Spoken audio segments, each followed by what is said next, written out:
121 yang sudah rilis di beberapa forum. Ada panel-panel menarik yang kita temukan di dalam chapter ini, dan yang paling mengejutkan kita adalah kita menemukan lagi misteri baru yang sangat membuat kita penasaran, yakni seseorang yang berpenampilan mirip sekali seperti Agamemnon Sengs dengan aura dan juga pedang yang sama. Chapter depan tentu tampaknya akan menjadi pertarungan besar-besaran karena pesan benar-benar telah berakhir sekarang. Nika dan juga Emmet akhirnya bersatu, dan inilah saatnya untuk keluar dari pulau tersebut bersama-sama dengan para raksasa. Jadi mari kita review bersama-sama satu persatu panel dalam chapter ini beserta dengan beberapa percakapan menarik. Namun sebelum itu, silahkan share video ini jika kalian suka dengan pembahasan Tamagon ya. Jika sudah, terima kasih banyak dan bersiaplah nakama. Tarik jangkar dan mari kita berlayar.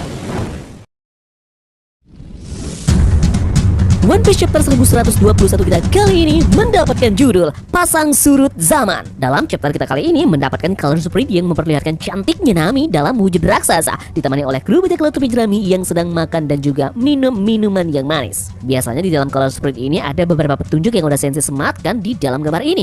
Apakah kalian bisa menebak apa petunjuk rahasia tersebut? Apakah kuncinya ada pada Nami yang berukuran raksasa? Yap, kita akan ulas mengenai hal ini dalam video analisa besok. One Piece chapter 1121 diberi catatan awal, pertarungan mencapai batas.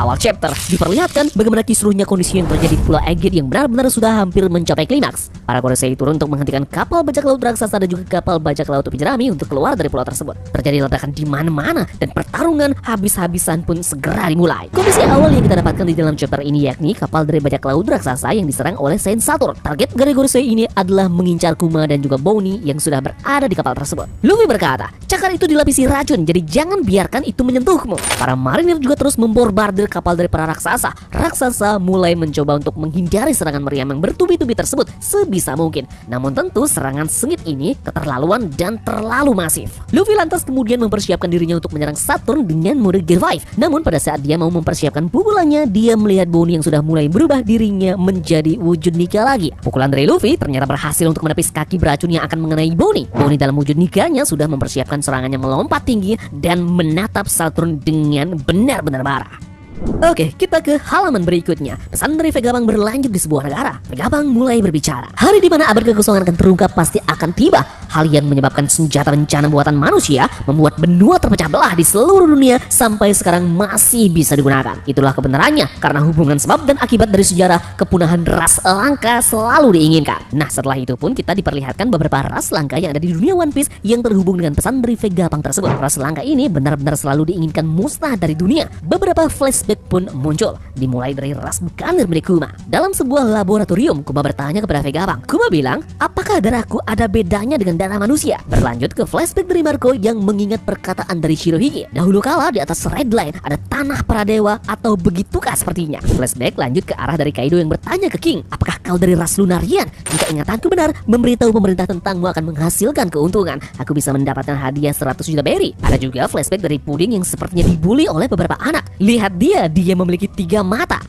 Oke, lanjut kita ke halaman berikutnya yang kembali menyambung cerita dari kondisi kapal bajak laut raksasa yang diserang oleh Saint Saturn. Bentuk Nika dari Bonnie bersiap menyerang Saint Saturn. Dia berkata, hanya kaulah satu-satunya yang aku tidak mau. Saturn berkata, itu tiruan yang bodoh. Yep, semua tentakel dari Saturn kemudian langsung mengarah ke arah dari Bonnie. Namun lagi-lagi ya, usaha itu sia-sia karena Luffy berhasil menepis serangan tersebut. Bonnie kemudian mengingat ingatannya yang dia lihat dalam gelembung memori milik Kuma. Flashback terjadi pada saat Kuma bertemu dengan Saturn di God Valley. Saturn bilang, kau hanya diizinkan menjadi budak dan mati sebagai budak. Itu selalu ditentukan oleh sejarah. Di sini pun Bonnie terlihat menangis dan benar-benar marah. Beraninya kau membuat ayahku menderita, dan beraninya kau juga membuat ibuku menderita. Yap, di sini flashback kemudian muncul saat Saturn bertemu dengan Bonnie di Aegir. Saturn bilang, orang yang melakukan eksperimen padamu adalah aku. Bonnie pun kesal dan berteriak, tidak mungkin kalian adalah dewa, tapi Tuhan itu memang ada. Pahlawan juga ada. Sebenarnya aku ingin kita bertiga hidup bersama. Aku berpikir jika aku akan sendirian, seharusnya aku mati saja. Namun aku memutuskan untuk terus hidup. Keduanya telah memberkatiku dengan sangat banyak. Kuma dan juga Ginny di dalam flashback tersebut bilang, terima kasih telah dilahirkan. Yup, persiapan matang dan halaman ganda yang epik benar-benar terjadi. Luffy dan juga Bonnie bersiap menggunakan teknik pukulan Nika.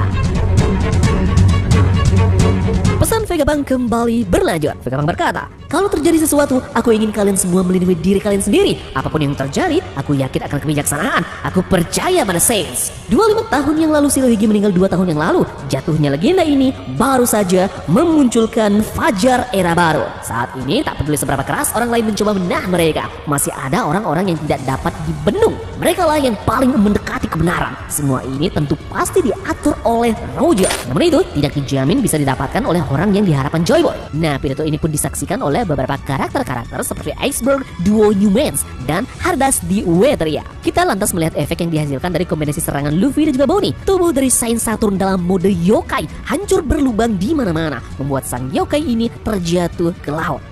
Halaman berikutnya memperlihatkan kapal Thousand Sunny meluncur deras dari arah terjun ke lautan. Para raksasa di sana melihatnya dan berkata, apakah itu kapal dari krumu Luffy? Luffy berteriak, itu Thousand Sunny. Di sini kita melihat Usopp, Chopper, Jinbe, dan juga Zoro yang sudah ada di dalam kapal. Usopp seperti biasa berteriak, kita terjatuh, kita akan mati, selamatkan kami. Yap, panel selanjutnya memperlihatkan flashback dari Roger yang sedang dieksekusi dengan kata-kata yang menjadi ciri khas darinya. Harta karunku, jika kau menginginkannya, kau dapat memilikinya. Coba dan carilah itu. Aku meninggalkan semua yang ditawarkan dunia ini di tempat itu. Yup, 3 reaksi diperlihatkan atas pesan dari Vegapunk ini. Rayleigh dan juga Shanks terlihat mabuk, dan penjahat yang ada di Pulau Hashinosu yang menantikan dari sang kapten yang juga masih belum pulang. Reaksi kemudian berlanjut lagi di 2 tempat yang berbeda. Tempat persembunyian dari Yonko Bagi dan juga anggota Girls Squad lainnya. Anak buah dari Bagi berkata, Ketua Bagi, kami tidak salah tentangmu. Kau selalu melampaui imajinasi kami. Ambisimu tidak ada batasnya.